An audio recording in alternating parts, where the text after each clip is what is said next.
Hi everyone, Scott here. Welcome back to The Digital Difference.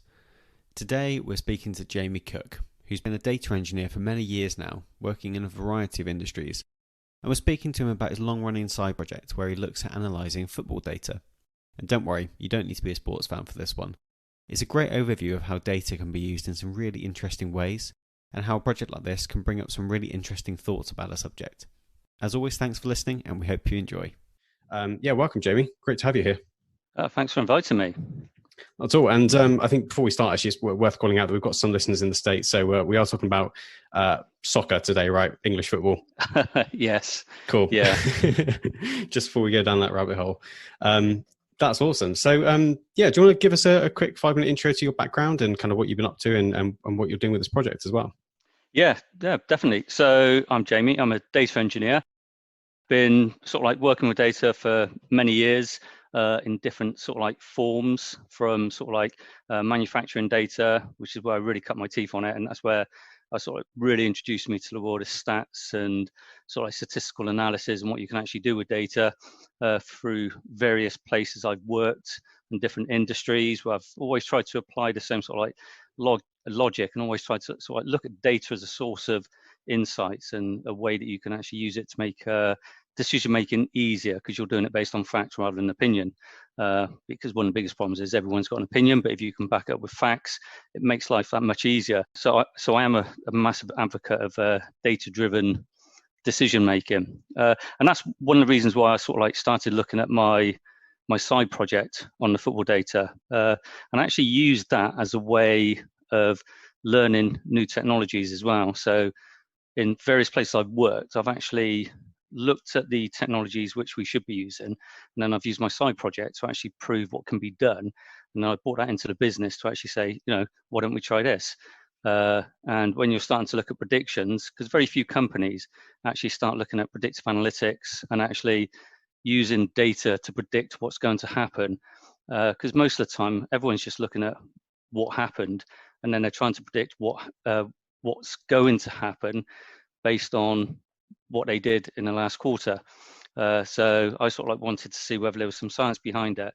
And so I sort of like created my side project, which has now been going for probably 12 years. Oh, wow. And it's followed me around. And every company I've ever worked in, I sort of like I use every opportunity there is to talk about it. And a lot of people, don't like football or soccer, but it is a case of when they start to see what we're doing with the data, then people start to get interested. So that was a very brief intro. That's really cool. And why fantasy football to begin with? Was it something you've kind of always been interested in, or was it just a topic that you felt you could apply it to nicely? It's a sport which I believe you can use the data to actually help you. So I started looking at just normal football. So I was just looking at football results and to see if there was something which I could do to help me sort of like predict football results. So in the early days, my big plan was to come up with this tool which I called the predictor, which would basically sort of like give me an edge if I ever wanted to place a bet. And so it was a case of I wanted to see how the bookie's coming up with the odds. So I just started looking at the data behind it. But the problem with sports data is always a bias. Because you're always drawn to certain things. And it was in the early days when I suddenly realized that if you don't remove that bias, your data is never going to be good for decision making. So then I sort of like started seeing how I can look at the data and almost look at the data based on the parameters of what I wanted to, rather than looking at two teams. So rather than looking at Liverpool v Man United, I would look at team A versus team B. And the thing is with football, there's so much data.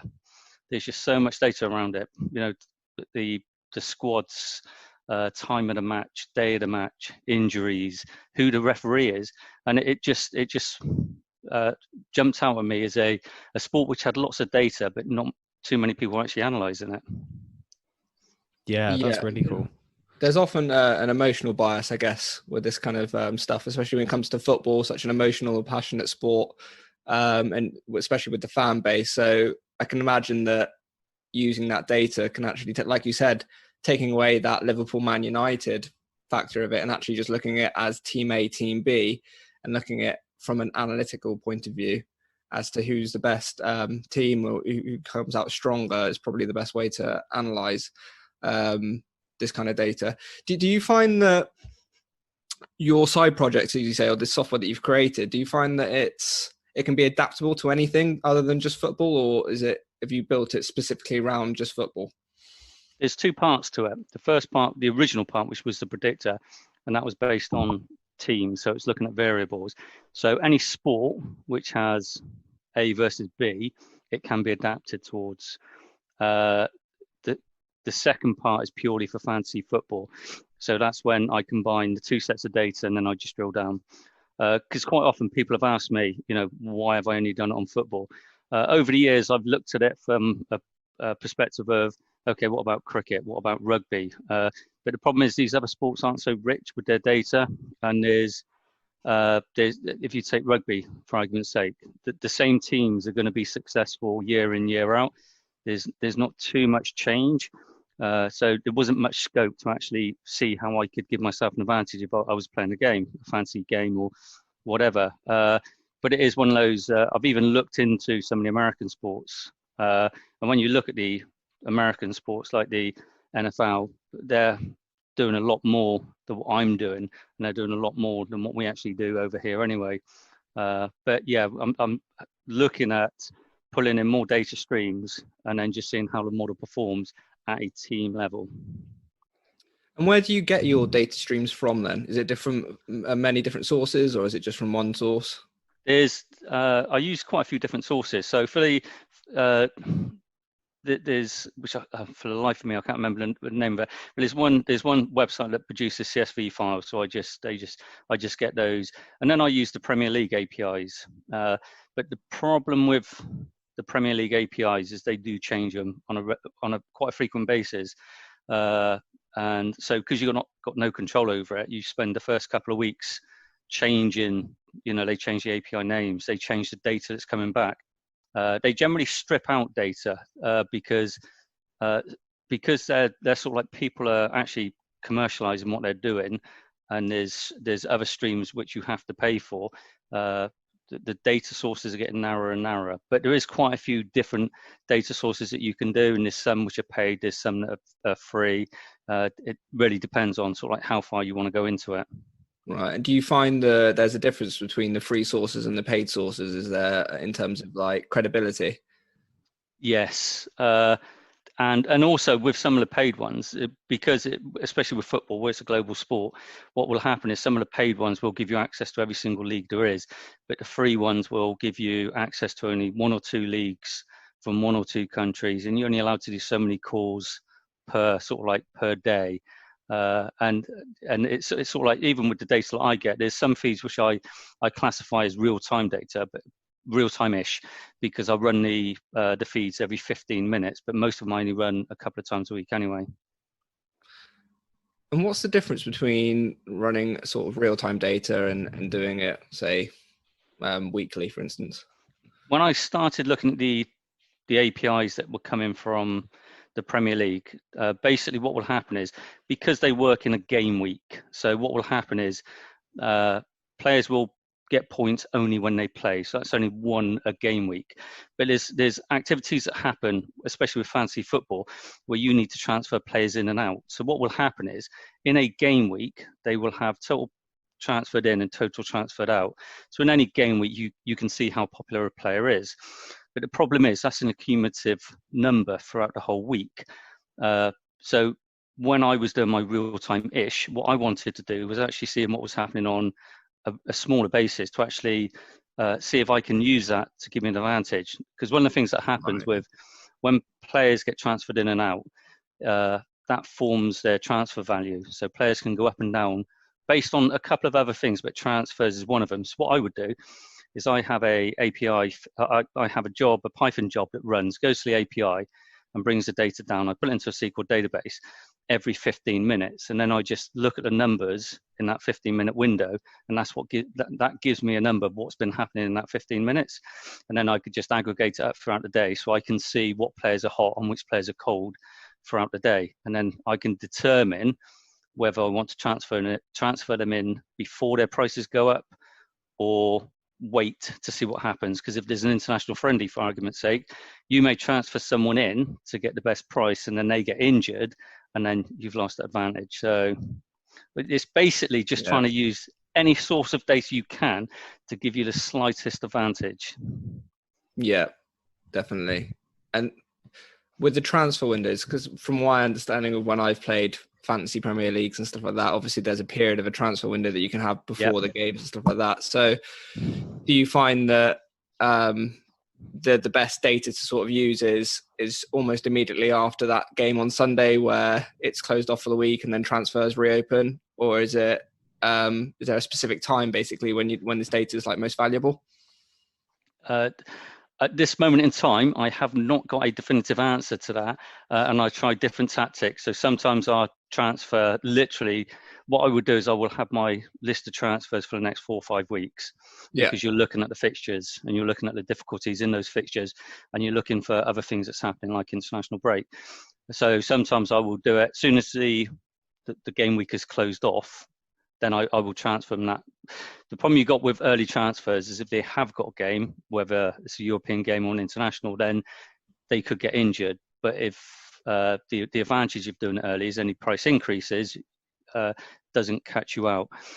So at this moment in time, it's sort of like there's many schools of thought, and this is where Twitter is great as well, because some people say transfer early, some people say transfer late.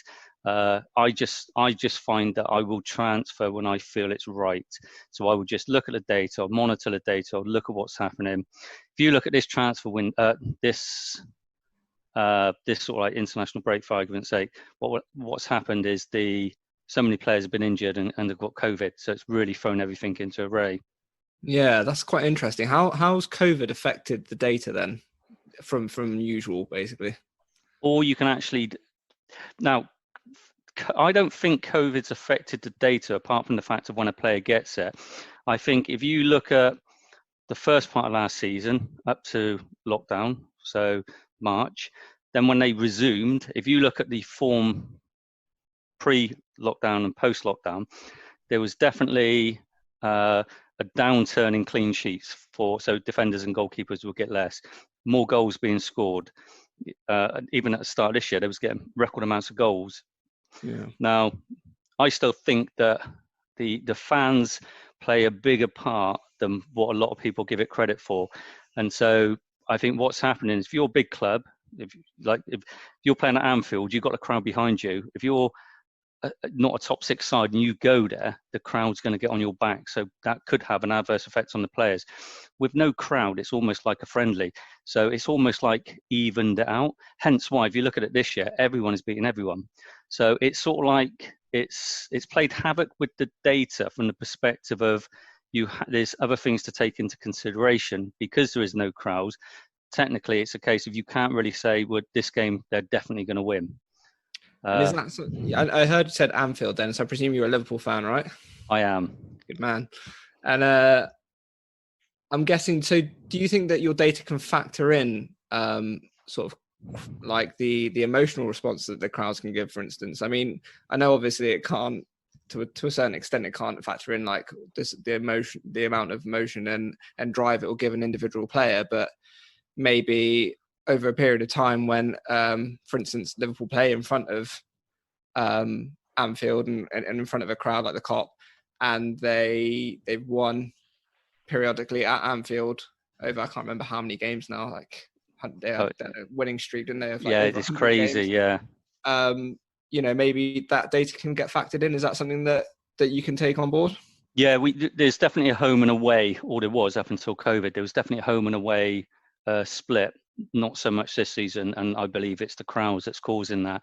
But it was one of those things that another piece of data which I've started to collect, but it's slightly more manual because it's not in any feeds, is the actual crowd sizes.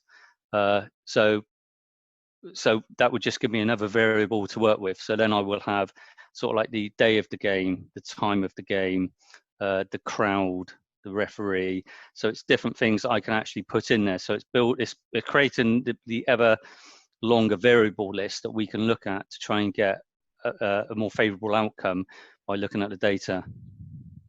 It's crazy. What do you do when there's a period like this where we've got COVID now, and obviously this year's been pretty strange in terms of the stats, I guess, that's coming out of it.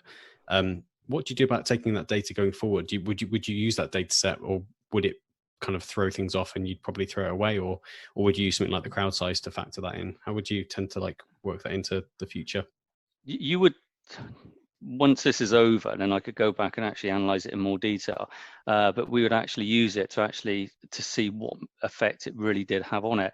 Now, one of the effects it's having is where there's more games in a shorter period of time, you're starting to get more injuries. So what it's doing is all of a sudden you're seeing data sets growing based on the fact that injuries are becoming more prevalent. And even with the technically with the fantasy football, because when you collect that data, they will tell you whether someone's playing or not, and they will give you the reason. So you would get a reason by sort of like saying, he's injured because he's got a muscle strain, but now he's not playing because he's in self-isolation. So it's starting to enrich the data so that you can actually start looking at it. But with the data, whenever we're looking at it, I even though I've got the full data set over many years, it's sort of like I try to narrow it down as well to look at it. So when we're looking at form, we may only look at the last 4 to 6 games, home or away, to actually see how players are doing.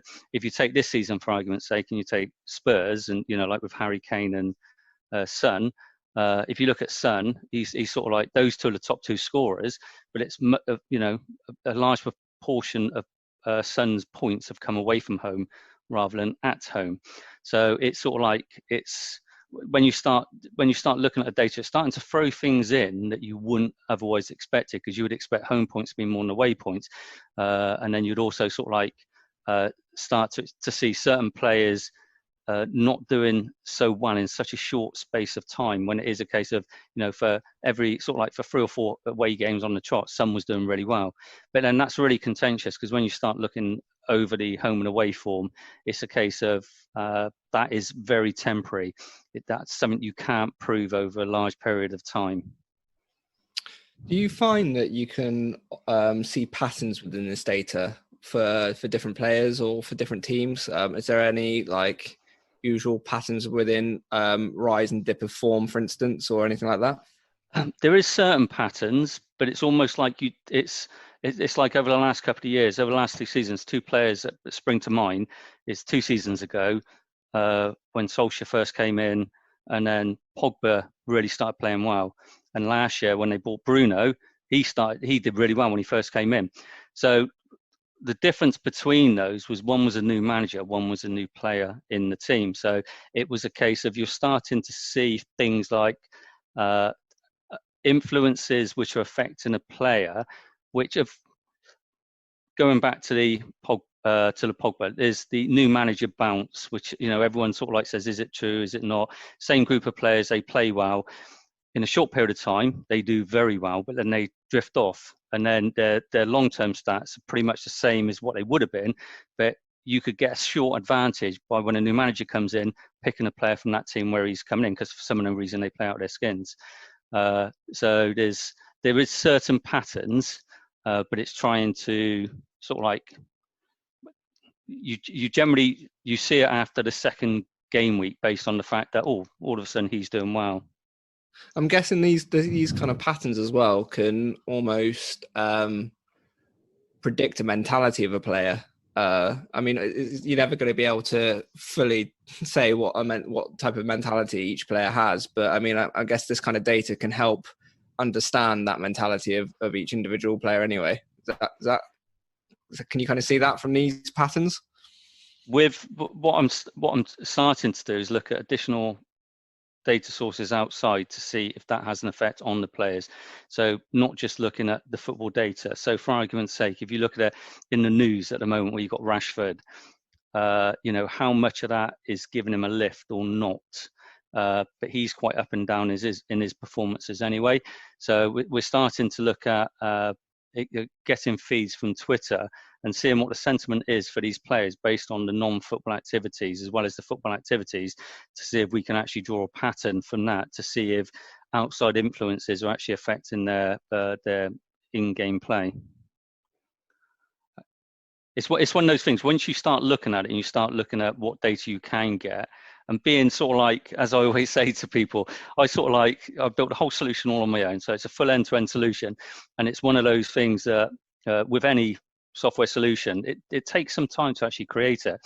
And so I've got a backlog as long as my arm of stuff I want to put in there, but it's just a case of having the time to actually see when I can do it, because the more variables, the bigger the data set, the more data points, the more accurate the insights are going to be.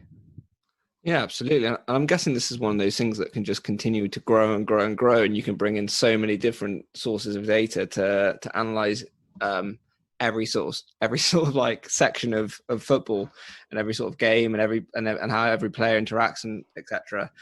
Do you use any sort of AI technology at all to help you with the processing of this? No, we had some not AI, but there was some sort of like some predictive stuff that we was using within Python to actually see if we can take all these variables and output either a predicted score or the likelihood that they were going to do well. In fantasy football, you've got the XG and XA, which is expected goals and expected assists, which everyone really looks at, because that's and the fact is, like, these companies that come out of XG and XA, they are getting the premium APIs from, or the really good stats websites, and so they're getting the players' movements on the pitch, and they're sort of like seeing where they were on the pitch when they took a shot, and then that feeds into their XG and XA. That's way beyond what I've got at the moment, but we did come up with a couple of different predictive Python algorithms to actually see if we can predict the likelihoods of how many points a player would score based on the variables that we had. You said you've been doing this for 12 years now. Was it 12 years? Was that right? Yes, probably over 12 years. That's amazing. Has it evolved much in that time? Has it just been a case of getting more data on top, or has the kind of software underneath changed along the way as well? It's evolved massively. If I think back to 12 years ago, when I first started looking at it, it was simply using Excel, and I would just fill in stuff on an Excel spreadsheet and see what it would give me.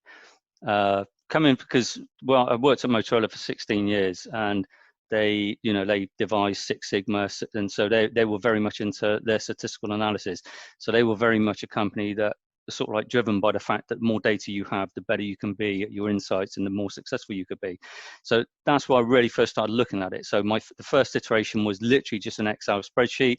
Then I moved on to Access databases, because then I could build myself a little front end where I can input stuff into. And then I sort of like moved into a water SQL Server. And then at one point I was using integration services to extract the data, but again, I was using flat files. And then we was putting that into analysis services cubes, and I had reporting services sat on the front end. That was good fun, taught me a lot. And again, the progression in the technology was based on where I was going with my career. And then then at one point I sort of like, I removed all the analysis services stuff because I believed that was just too much for what I needed, and then it was just using SQL Server databases, still using integration services. Then I replaced integration services with Python to use for my ETL processes. It was on the cloud for about a year and a bit. So built a solution in Azure. So I was using sort of like VMs. Again, using Python on VMs and SQL Server databases, and then that would just run in the background. And currently, where it is, I'm back on Python and SQL Server as just the main two parts. But I am currently in the process, and Power BI is the front end. Power BI is the visualization tool, as you've seen the other week. So it's come quite a way. And it's sort of like a lot of that is based on the fact that I wanted to learn the technology. So I used the side project as a way of learning the new technology in a safe environment, because if I messed it up, I only messed my own stuff up, which really sort of like allowed me to sort of like experiment more. That's really cool. And how much did the kind of cloud stuff, how much was that benefit to what you were doing? I mean, you said you've moved off it now. Was there reasons for moving off? Was it just cost, or? Yeah, the company I was working for at the time, we were creating a e-commerce website, so I had an MSDN license, so I had like £150 a month to spend on Azure, and they said I could spend what I wanted. They said you could do what you like because it was my subscription. So hence why it allowed me to sort of like explore more about sort of like VMs and PASDBs, functions, Logic Apps, Stream Analytics. And strangely enough, I actually built a solution for one of the companies I was working for in Azure, based on what I built with my football data. So I'd used all the same components to actually, and that was a real-time data collection system. So I used exactly the same components, but obviously I was just looking at a different place. So it really enabled me to actually learn a skill and use a skill. Yeah, what a great way to do it. Absolutely. So one thing I wanted to ask, Jamie, was I hear this thing a lot about correlation doesn't necessarily translate to causation. Is that right? Have I got that right around? Yeah. I mean, is that I guess you must see that in some of the data you're looking at. How much of that is a factor, and is it easy to spot without knowing kind of what you're looking at and knowing the domain of football as well as you do? I think it's a case of you can use that to put a narrative of what you want to produce. So it's one of those things that it's a bit like when they say sort of there's more shark attacks when they're selling more ice creams on the beach, and it's sort of like you can use that as a way of giving your narrative the edge in what you're saying. So it's one of those, you've always got to be careful of it, and it is quite easy to be caught out by it. But it's one of those that when we're looking at the data, this is when we're looking at it, and this is where football's quite hard because there's so many variables and so many things that can affect something, that you're almost sort of like saying, right, well, okay, if I change a variable, what would the outcome be? So it's almost like you're testing your data based on the fact that you want to make sure that the correct information is there. And sometimes it is a case of, like I'll use Liverpool as an example, only because they're particularly bad in defence at the moment, and it's one of those, they're conceding loads of goals. Is it because Van Dijk is injured? And most people say, yeah, that's definitely what's happening. But if you look at the latter part of last season, they were conceding all the time, and that was post-COVID. So it was a case of, well, actually, is the fact that Van Dijk not being in defence causing the major issue? Was it the fact there's no fans that's causing the issue? So it's one of those, and it's then you can create sort of like, and this is when I was saying earlier about Twitter, why Twitter's a wonderful place for sort of like putting whatever you want on there, and you could create a following based on your narrative. So you can say, right, okay, well, Van Dijk's not playing, so Liverpool's going to do really bad in defence. So everyone starts selling Liverpool assets. He comes back, but the thing is, that's not going to change it, because there's something else which is causing it, because they were bad when he was there. And so it's one of those. I'm forever checking the data and seeing if there's something else which could be giving me the true story, so that the insights that I'm getting out are giving me an advantage, rather than what I'm believing is almost like what everyone else is saying. Do you find social media quite a credible data source then? There's two, I would say there's two main types of people on social media, and I love social media. I love Twitter for the football stuff. But you see a lot of accounts where they go ITK, which is in the know. So what will happen is they will sort of like on a Thursday or Friday, you will get these ITK accounts, which will basically say, oh, such and such isn't playing this weekend. So what happens is everyone gets rid of that player, buys another player in. Guess what? That's not true. So there's the two types of players, of people, are the ones that really want to help people, and then there's the ones that really want to scupper people. So it's one of those that I take it with a pinch of salt. There is some really good accounts, by the way. There's some absolutely fantastic ones which are really credible, and they're really, really useful.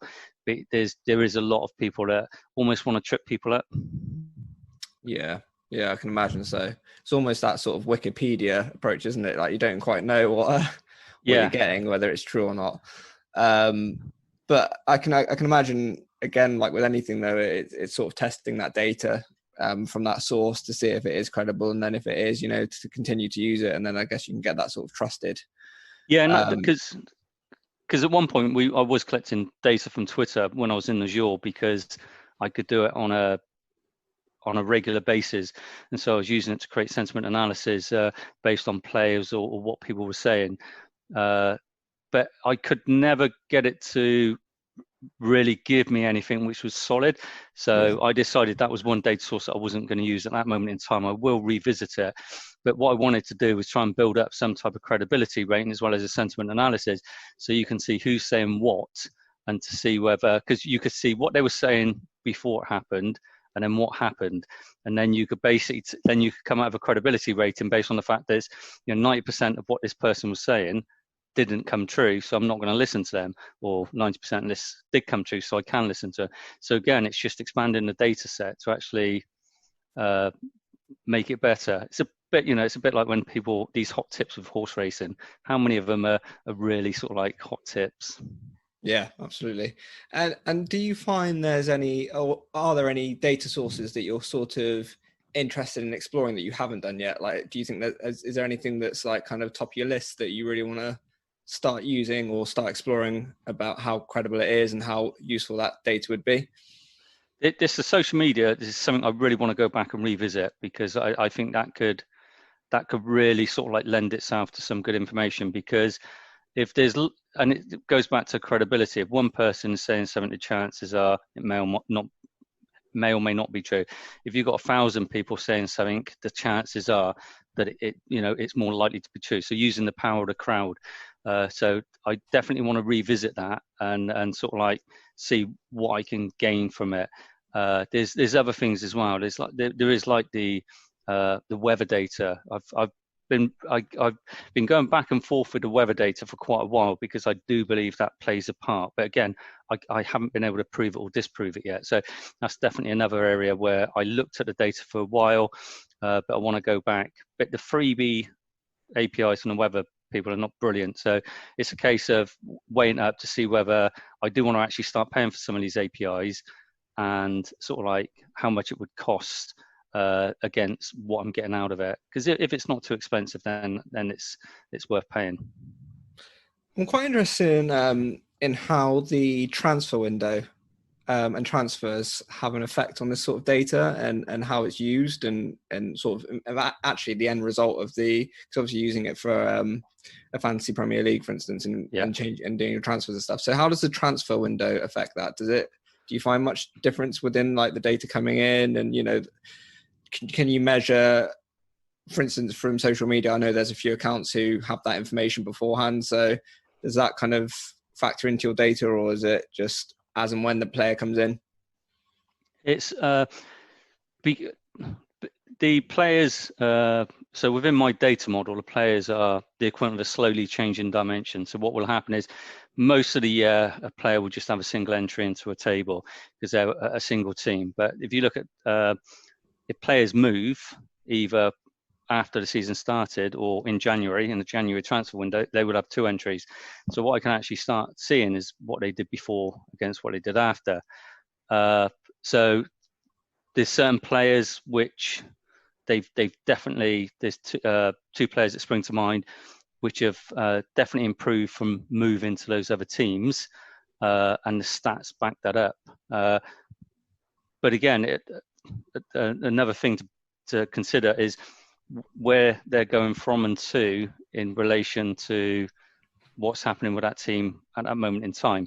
So the January transfer window, you generally find that the players are almost brought in as a panic buy, if you like.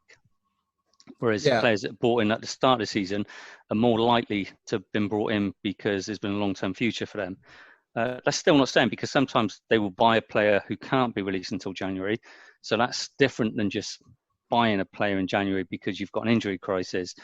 So you generally do see a change in the data based on certain types of players, and again, it depends on whether the positions that they're going into. And sometimes it's a case of a player will be bought from one to the other, but they will be played out of position.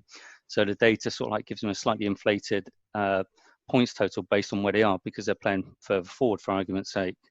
Right. Okay. Yeah. From I don't know. I'm just, as an example, Diogo Jota, for instance, last season, at Wolves. I mean, everybody could see he was a good player. I don't know if your data ever showed that he was probably a good player. Like, from a statistical analysis, they were. And I know that Liverpool actually use that model of statistical analysis for their transfer. So I know he had good stats beforehand, but coming into, say, a better team with players who have higher stats around him, do you find that you often see those stats become elevated when those players come into that new team? With the Jota, that was quite an interesting one, because it was going to be a case of he was brought in to be the fourth player in the front three. So it was always going to be, from a Premiership perspective, he was always going to get less game time than the front three, but he's been brought in for the long term because of his age. He just so happens to have actually lit up Europe. And so he's because he's in a team with better players, he's playing better. And the stats are, there's two things which I do when I'm looking at the fantasy football, is the eye test and the stats test. So when you look at the eye test, the problem with some eye tests is, like with Jota, you're looking at the European games, not the Premier League. So what's happening is you're basically sort of like saying, well, actually his stats are not as good as someone else, but when you see him play, you think, well, he's that much better. So it's one of those where you're sort of like, you're combining what you're seeing against what you're seeing on paper. So in that, and then it's a case of his price is lower, so he's worth bringing in because he will get game time. He won't get full matches, but then his points per million is going to be that much better, because when he does come in, he does score. So that's one example of when you're actually, if you just went by the stats, you could miss out. I'm also kind of thinking about I don't know, like Chicharito back in the day for Man United, that super sub sort of thing, goals per game time, for instance, like maybe him playing for a full game time. So if someone else was injured and he plays for that full game time, he didn't get as many goals as when he was brought on as that super sub for the last 10 minutes. He was scoring more goals. So do you often see your data throwing out that kind of those kind of like patterns as well? You can see those patterns, because it's one of those things that what I do is, because you get the bonus point system within Fantasy League, what I would actually do, we monitor the bonus points against the non-bonus points. So the fact is, if a player plays 60 minutes, they're going to get bonus points. So super subs they're going to lose out in certain areas, but not in others. So then it's a case of, well, actually, it's their price range becomes the pinch point of whether you're going to go for it.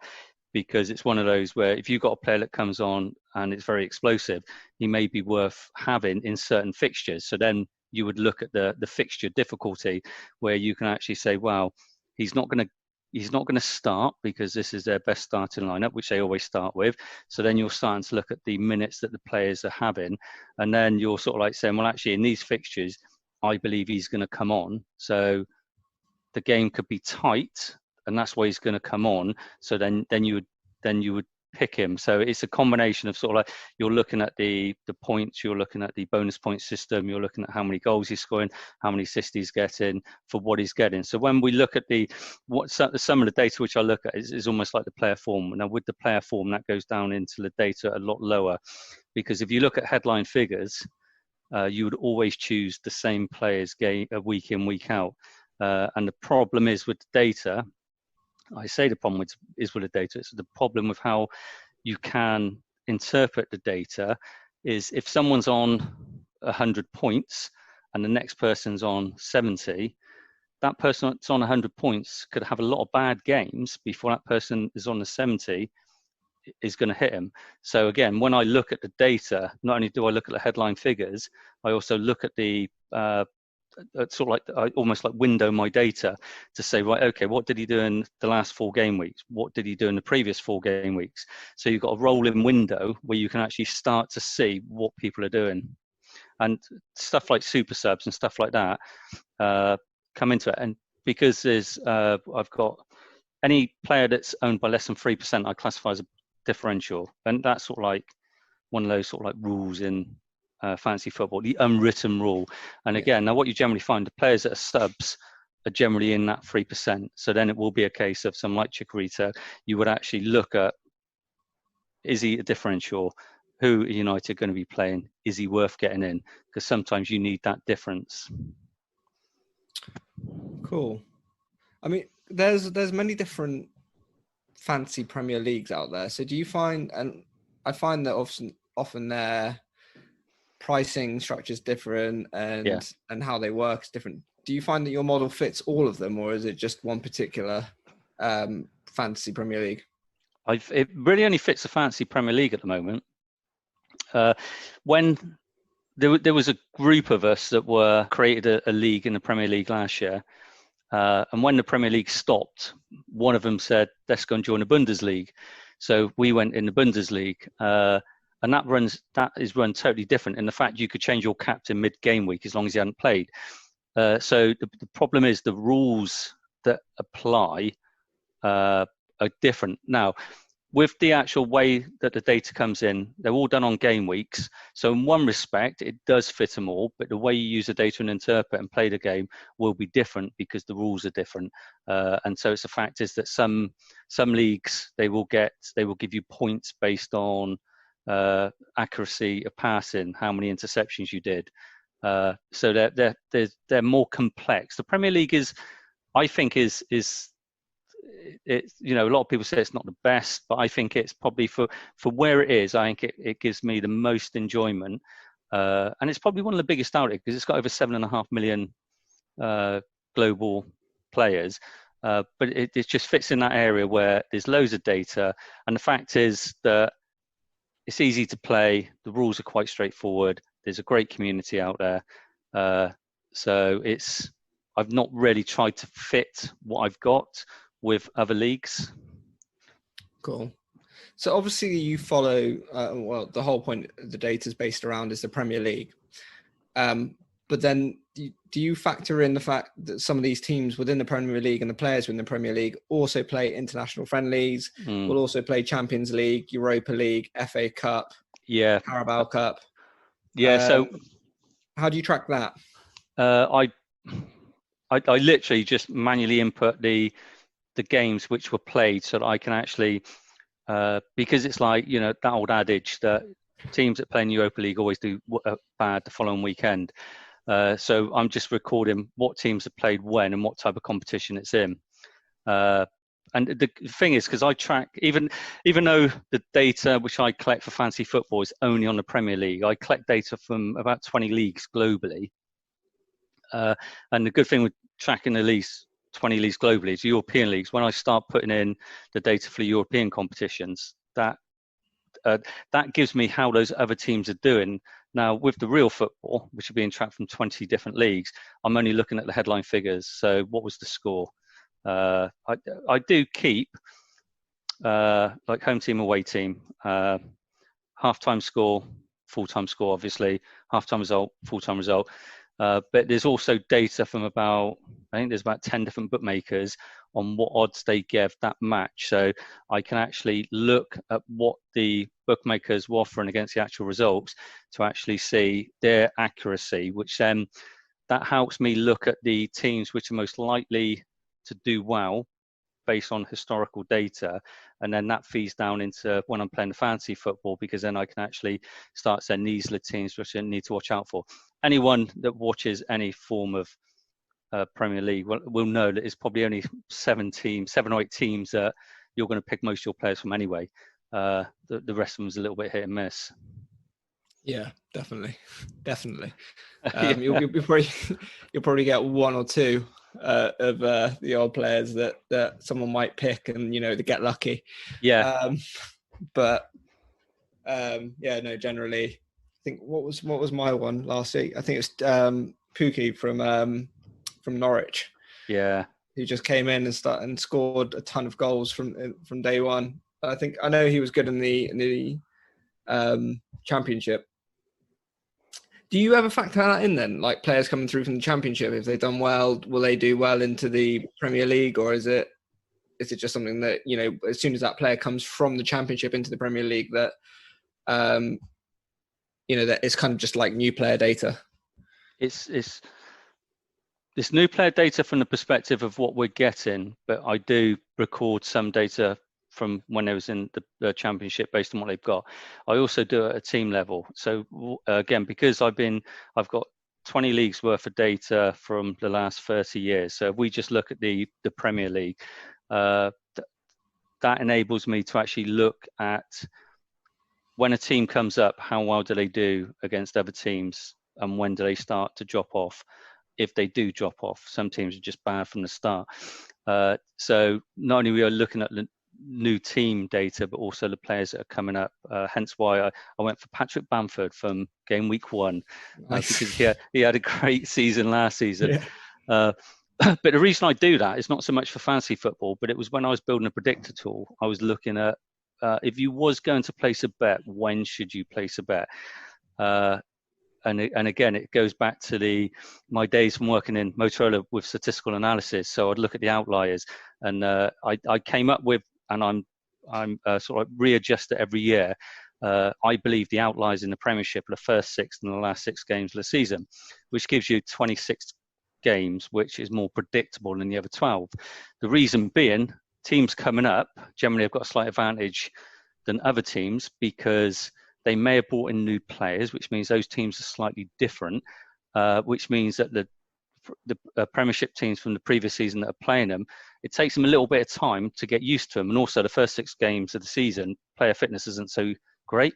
After 6 games, and players are sort of like at their peak fitness, really. Could be slightly more than that. And then at the end of the season, a lot of things have already been decided. So the only teams that are really fighting for the ones in the relegation zone. So you start to get results which you wouldn't expect. So the last 6 games of the season, if I was going to place a bet, I would probably look at games which you wouldn't expect because they're more likely to come up with a weird result. But even if you look at like this season, for argument's sake, if you look at, Liverpool have conceded 7, City conceded 5, and that's in that first window, but they conceded against teams that hadn't come up. But it's still that there's the data is not just telling me things from a player perspective and from a team perspective, but it's also giving me a time perspective. So it's basically highlighting the fact there is outliers, so watch out for them because they will catch you out. Mind you, if I would have put Liverpool getting beat 7-2 by Aston Villa, I'd probably be a rich man by now. Yeah, painful that. Yeah. But I can imagine that this year is actually probably quite interesting from a data analysis point of view because it's so different from every other year.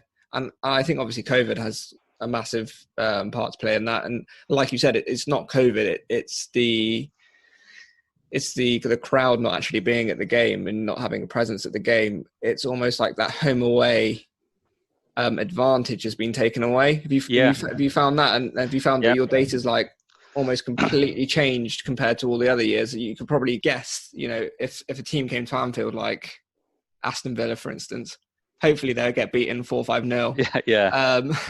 But now it's kind of like that home and away feeling has been taken away. You don't have Anfield, you don't have the Kop.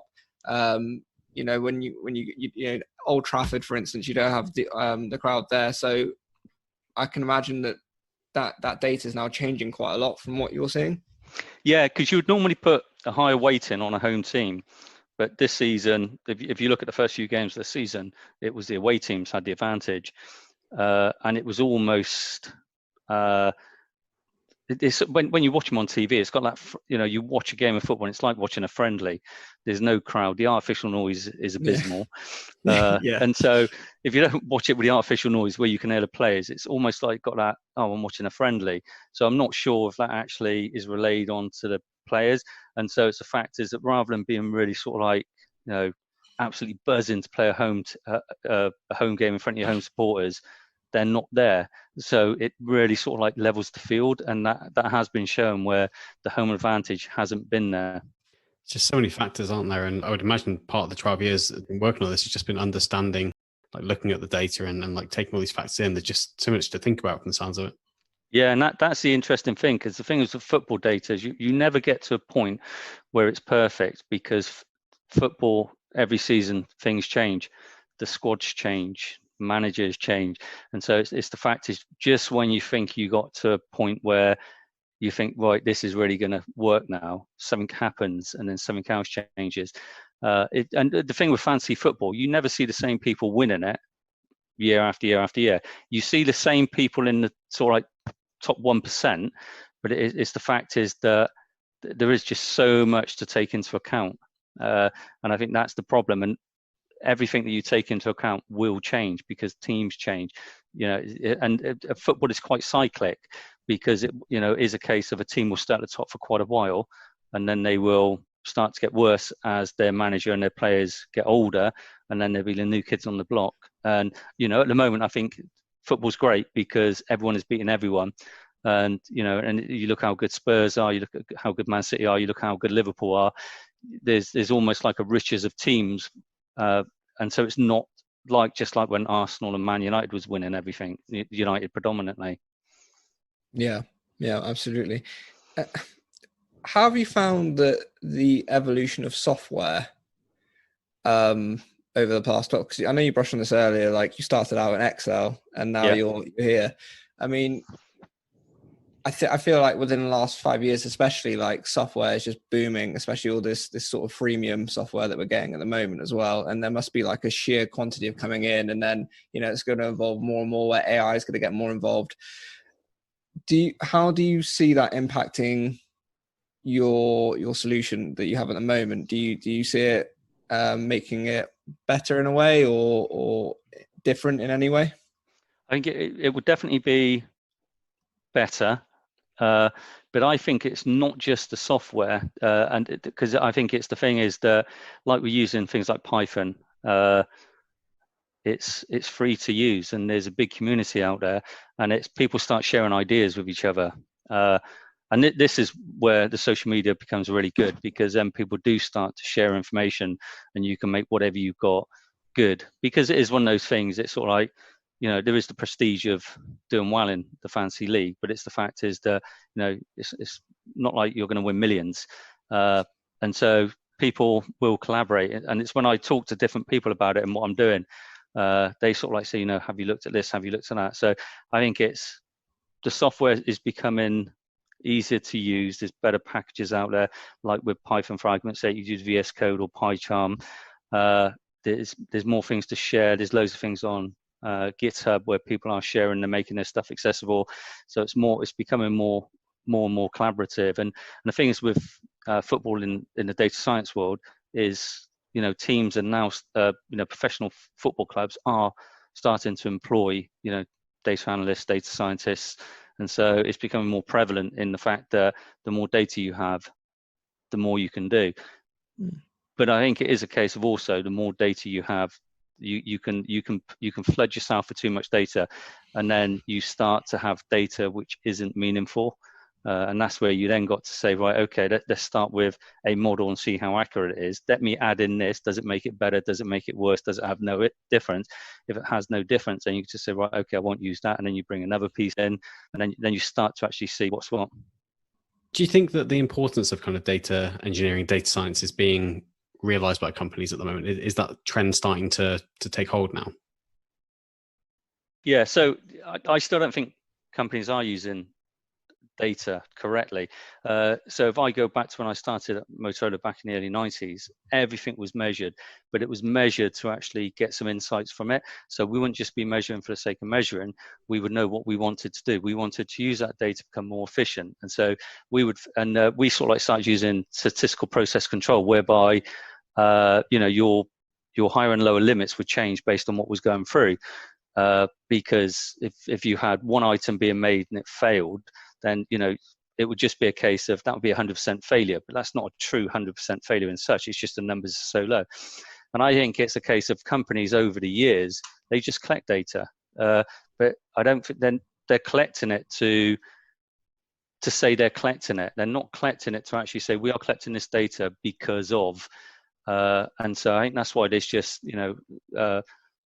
however long ago it was, 10 years ago, everyone had to have a data lake. So Hadoop was massive. So it's it wasn't the case of what you was collecting; it was how much you were collecting. So people were just petabytes of data, but why? It's because you were collecting petabytes of data. I think there's sort of like it's that data literacy to actually look at what you're collecting to actually see what it's going to tell you, and that's I think the difference between data-driven companies and data companies that are not driven by their insights. So I think we're coming to an interesting time, and I think it's with over recent years when the new job titles come out, like with data engineers, data scientists, and it's a case of being a data engineer, one of the problems you've got is that, I need to move data from here to here so that someone else could do something with it. But it's a case of, I need to understand what they're going to do with it so that I can produce the best data set for them. So when they come to do it, it minimizes their time, because they don't want to be doing any form of data engineering. So I think you end up with silos where you end up with, a data engineer will do something and then pass it over, rather than working in the horizontal work stream, whereby, you put together a team of people to go and get some data, to move the data, transform the data, visualize the data. If you work in the horizontal where everyone understands what they're doing and why they're doing it, it then becomes a really good data-driven insight. Yeah, that's some really good insight, actually, because, you see a lot of these jobs floating around at the moment, like you say, with data science being the hot topic at the moment. But yeah, I think it's probably still being reserved for the large companies, isn't it? Or the ones that are, like you say, truly kind of data-driven at their core. Yeah, it'll be an interesting few years to see how that plays out, I guess. Cool. So I think we'll probably end up wrapping things up here. Anything else you wanted to cover off, Jamie, before we close down for today? No, I think we've covered it all off. I hope that was insightful. I hope you got Totally. something out of it. Super interesting project. It's and it's really good to see how data can be used on something that's really accessible and easy for a lot of us to understand as well. But it sounds like a ton of work's gone into it, and really interesting to see where that goes over the next 12 years as well. That's really cool. Yeah, because it's one thing I will say, because it's sort of like when I'm speaking to people and they're sort of like, and just touching on what you just said about data scientists and stuff like that, it's when I speak to people and they want to make their next step in their career, and they're sort of like, they're saying, I want to learn the cloud. Well, why don't you go and learn the cloud? Well, I don't know what to do in it. And then you say, well, do a side project. I was saying, if you just do a learning course on Azure, for argument's sake, you are just going to be doing something which is out of a textbook, and it may or may not interest you. But if you actually read that textbook and then you do a side project, and I always say to people, if you do something like sentiment analysis in Twitter, you will then learn to sort of like how to work with APIs, how to actually consume data from APIs, how to get data from those APIs and put into a data source. You could use SQL Server, you could use Postgres, you could use Cosmos DB, and then you would learn how to visualize that data, and it gives you, you start to build a full appreciation to what data is and how you can use it. And that's why I sort of like, people are amazed that I spent 12 years working on my side project, but I wouldn't be here if it wasn't for my side project, because it's enabled me to actually show people. And it's amazing how many interviews I've been in and my side project has come up. And in certain instances, I've been in an interview and they've sort of like said, so, they do the normal questions, and then they sort of like say to you, yeah, you can answer these questions, but can you really do it? And because most of the time I've always got my laptop on, I've been in interviews and I've said I've done something, and they've sort of said, can we see it? So I said, yeah, and I've actually gone through it there in the interview. So it's sort of like, it's been a really useful tool to actually not just learn the technology, but show you can actually use it. Absolutely. Yeah, I couldn't agree more. That's awesome. Where can people find out more about you, Jamie, if they want to? Probably LinkedIn, actually, because it's sort of like, I'm not as active as I would like to on Twitter, and I'm just sort of like relaunching my blog. So I would just sort of like say probably LinkedIn, and most of the stuff which I talk about and my football stuff I end up putting on LinkedIn. So yeah, that's probably the best place they can find me. Fantastic. Well, if any of our audience are interested in the project, and it definitely sounds like an interesting one, then yeah, please do catch Jamie on there. And as always, thanks for listening today. Thanks so much to you, Jamie. It's been a pleasure hearing about what you've been up to. Catch you on the next one. Thanks so much. Brilliant. Cheers, Jamie. Excellent. All right. Thanks for that, Len.